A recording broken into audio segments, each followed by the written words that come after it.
All right. Morning. I'm so excited to be here today. It's a very unique opportunity every year that Al has the pleasure of inviting me and introducing me. He always has some witty introduction. Today was the one and only. But more importantly, it's about you. And it's about this industry, it's about where it's going, and it's about the building blocks of the future of innovation. And it's really important to recognize that that video was talking about one aspect of that because it's so prominent, which is about sustainability. And our role as an industry to soar responsibly is a theme that Embraer has embraced. And that is on the backbones of all of what the industry is doing to try to reduce carbon footprint. But it is only one of the many innovations. So today's presentation is to talk a little bit about building blocks of engineering innovation. And the important aspect of that is to recognize that this is essential to growing the future products inside this industry. And Embraer takes this seriously. And we do that by building on three critical pillars of how we think about innovation. So the first one is you have to have excellence in engineering. And I talked about this last year in regards to what does that unlock, right? When you start to think about, it's not about today's products. It's not about today's customers. It's not about today's maintenance support. It's about where is the market going and how do you have like seeing around corners to allow that engineering efficiency and excellence to unlock the potential. When you think about what we think of customer-centric philosophies, it's very human-centered, and it's getting more bespoke. You have to have opportunities that dictate how the customer is connected with the airplane, connected with the operation, connected with the ecosystem. It's really critical to realize you have to have a philosophy to transform the air travel mobility system in the future. You can't just put another airplane in the marketplace. It's not that simple anymore. You could do that in the past. Today, you have to be very focused on great engineering, super efficiency, how you build something, low-cost operations, higher fuel efficiency of the product propulsion systems, greater connectivity of the customer experience, bespoke lifestyle engagement with your customer. It's really, really important. When you look at the screen's not working here, by the way. When you look at the next concept is building the storyboard for, okay, now that you have those baselines of defining innovation, what do you do with it? You got to put it in performance, you got to put it in technology, you got to put it in the comfort of the aircraft, and you have to recognize that if the airplane breaks, you got to have top-rank support. Because if you put all this technology of innovation in the product and the service and the ecosystem, it has to work, right?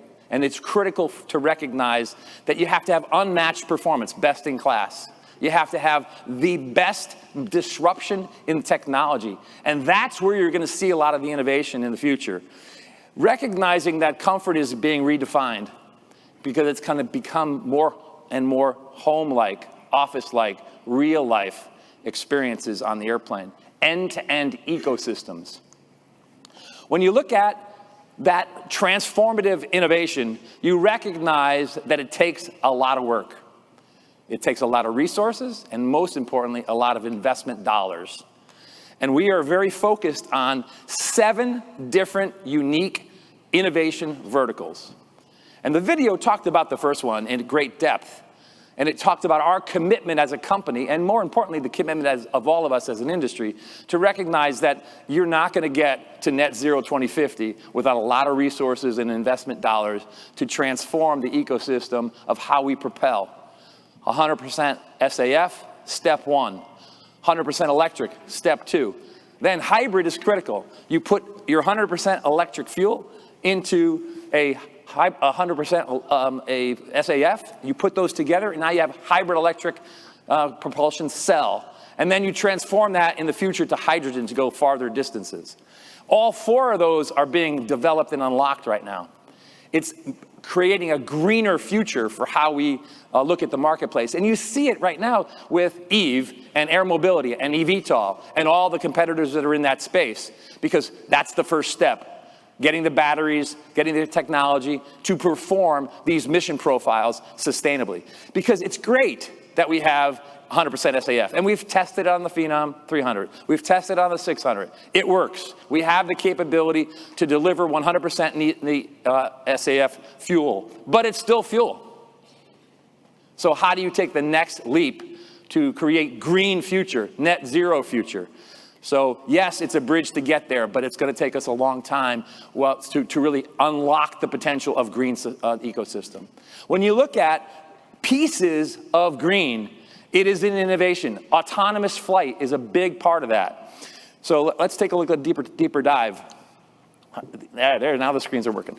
So when you look at autonomous flight, recognize that this is an amazing opportunity to transform safety and human factors using technology.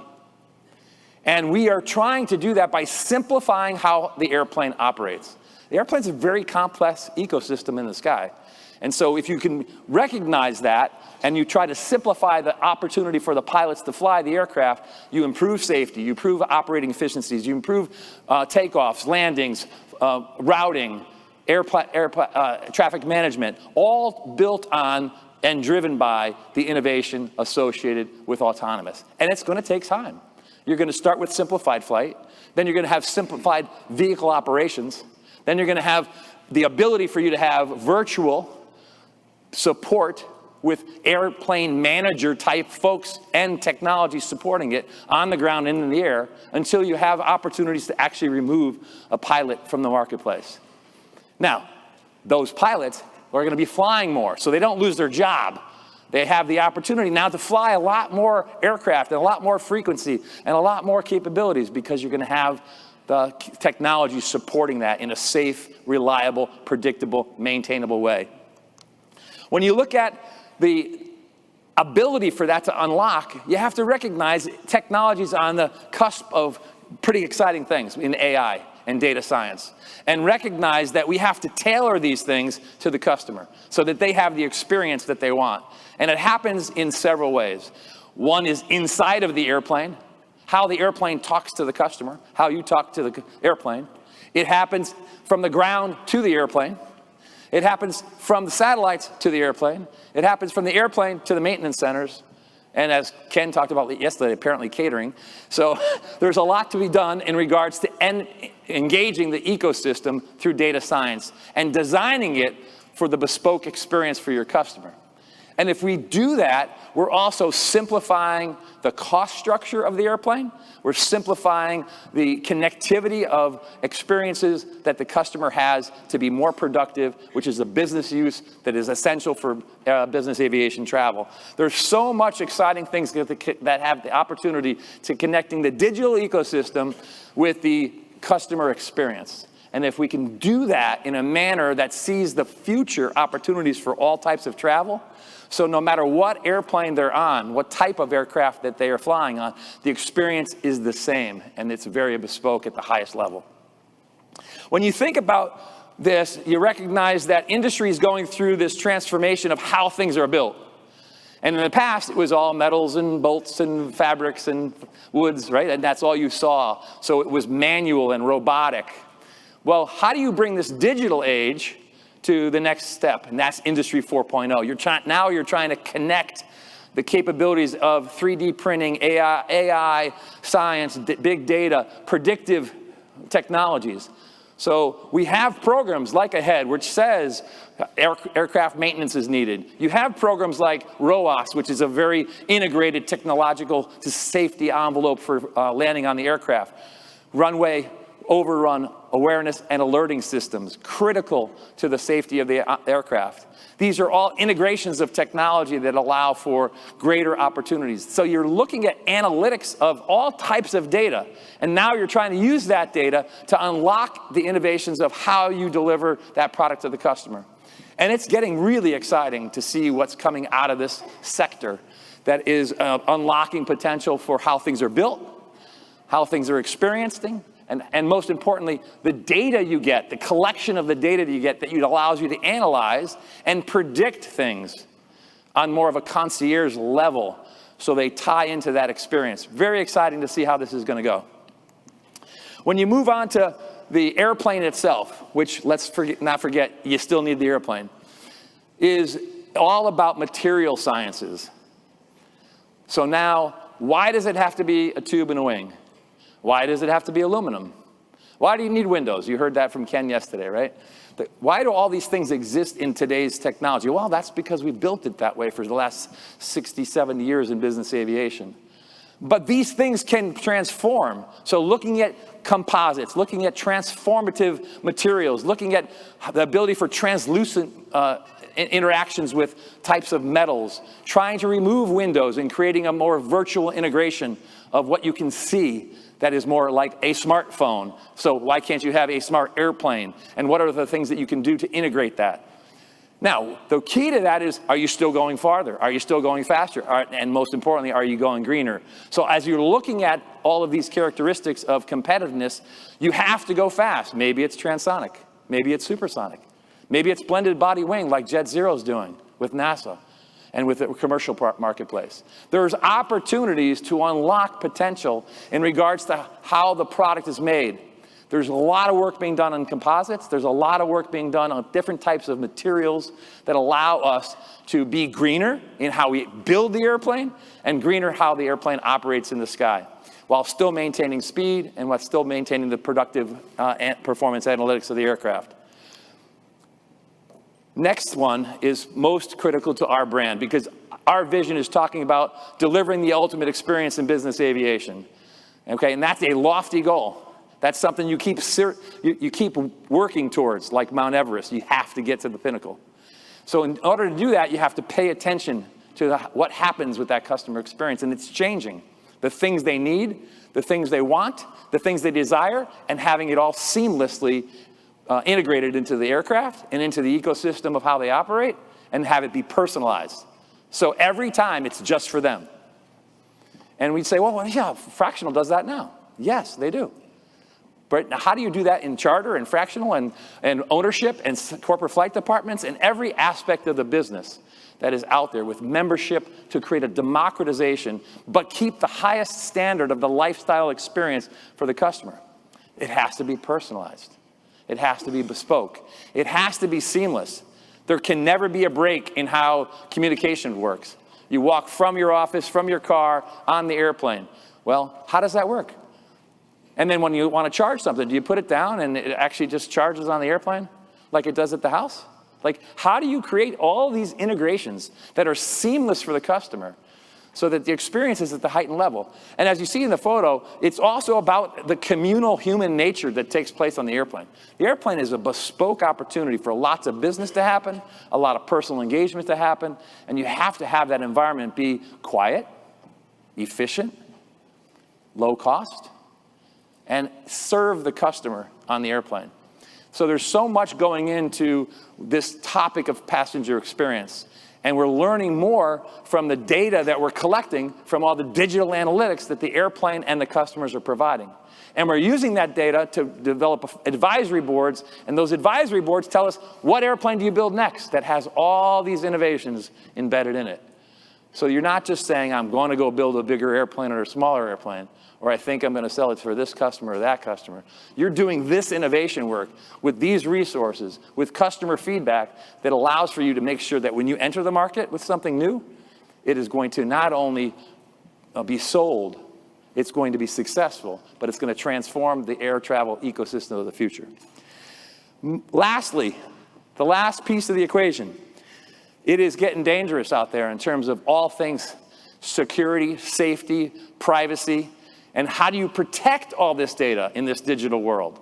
So if you're going to use all this technology from zero emissions and autonomous flight and aircraft competitiveness and all the AI and data science and all the industry creation analytics that can go into the aircraft and the passenger experience, now you got to protect it. This is a real risk to this industry. It's happening today on protecting IP at the baseline and engineering drawings that go into building aircraft. But it's also, now that you're doing all this connectivity with the aircraft, how do you protect the data from the ground, the sky, the satellites, and engage with the individual companies and personal folks on the airplane? It's an exciting opportunity, but it's also a very dangerous opportunity. We have to bring all these innovations together in a very thoughtful way so that we can push forward, as the video said, and try to soar responsibly in the future of air traffic, the future of safety, the future of personalized customer experience. I'm very excited about what Embraer is doing. Today, the focus was about what are the building blocks in your business? The focus has to be about innovating for the future, not about solving today's sales transaction. It's about trying to unlock the potential for what people are going to need in the decades ahead, and do so in a very responsible way. And with that, I will close and see if Al has any questions for me to address.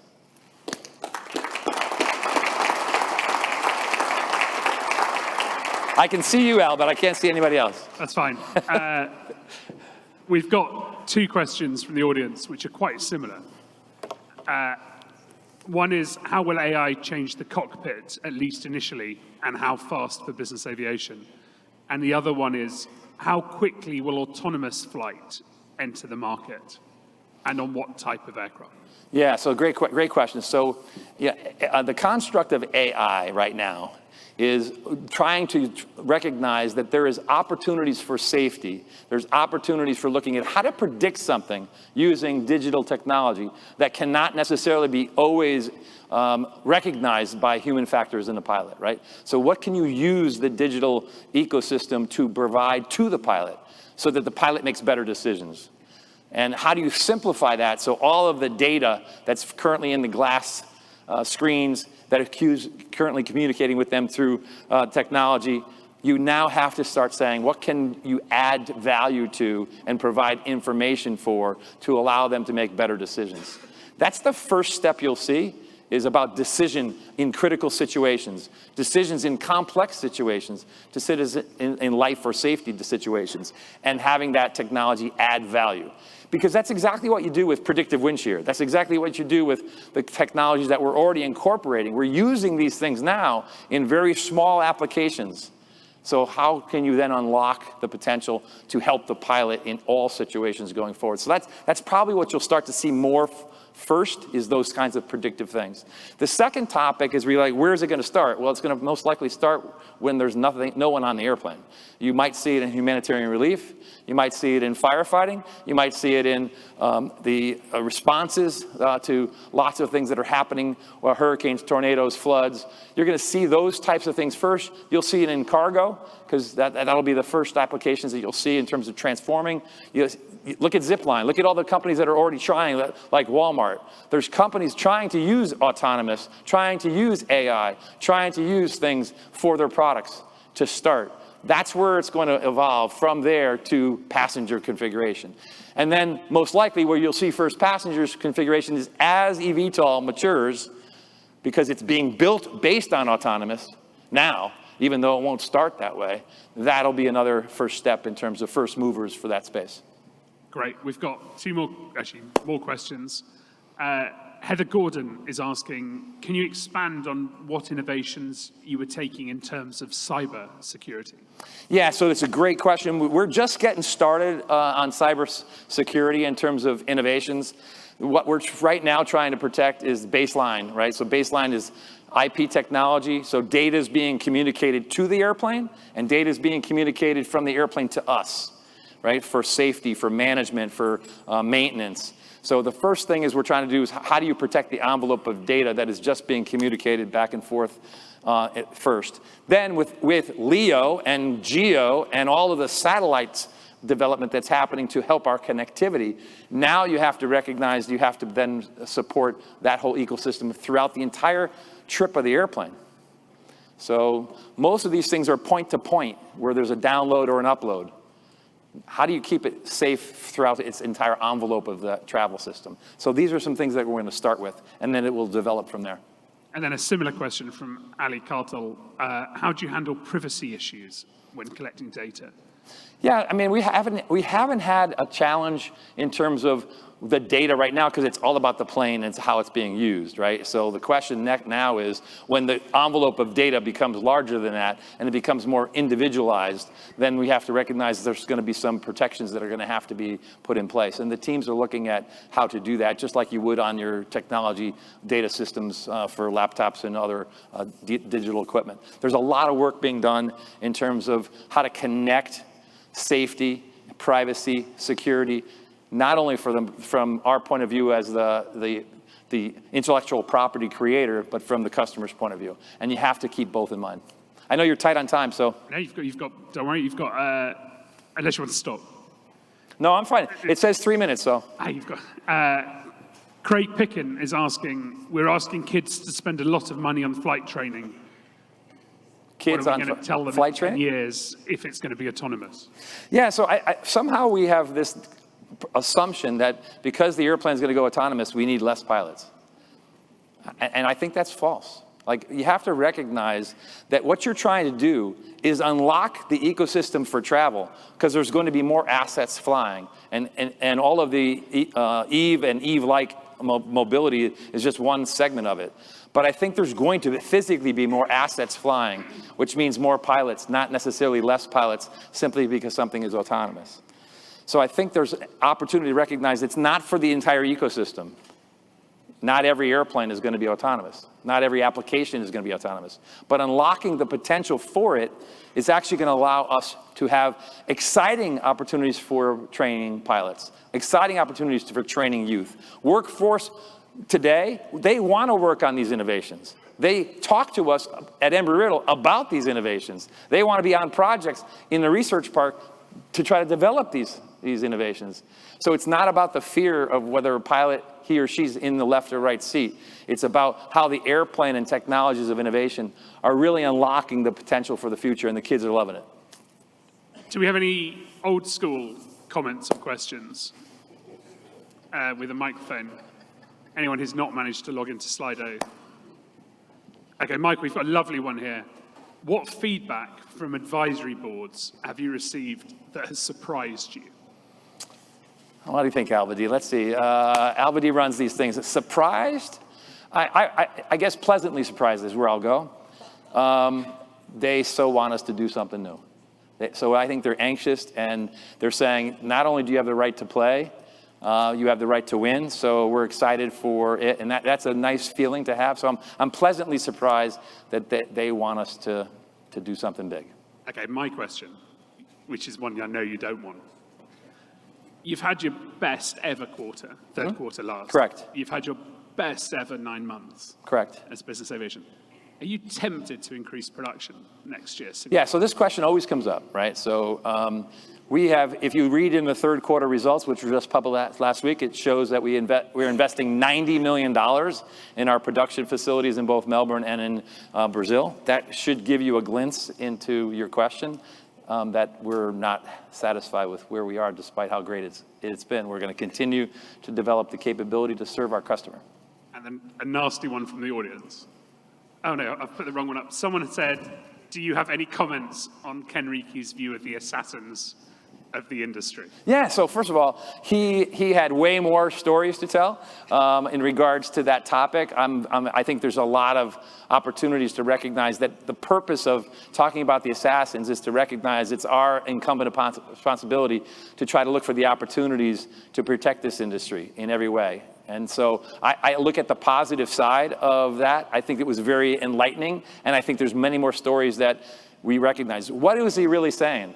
It's about, you better be looking, play chess, not checkers. You got to look ahead and recognize this industry's changing, and there's those allies and adversaries coming at you all the time. And our job is to look for opportunities to protect this industry, to protect the people who work in this industry, and recognize that we have the opportunity to soar responsibly in regards to the future of the market. And I think he unlocked some new ideas for us to think about. Brilliant. Michael, thank you so much. Thanks.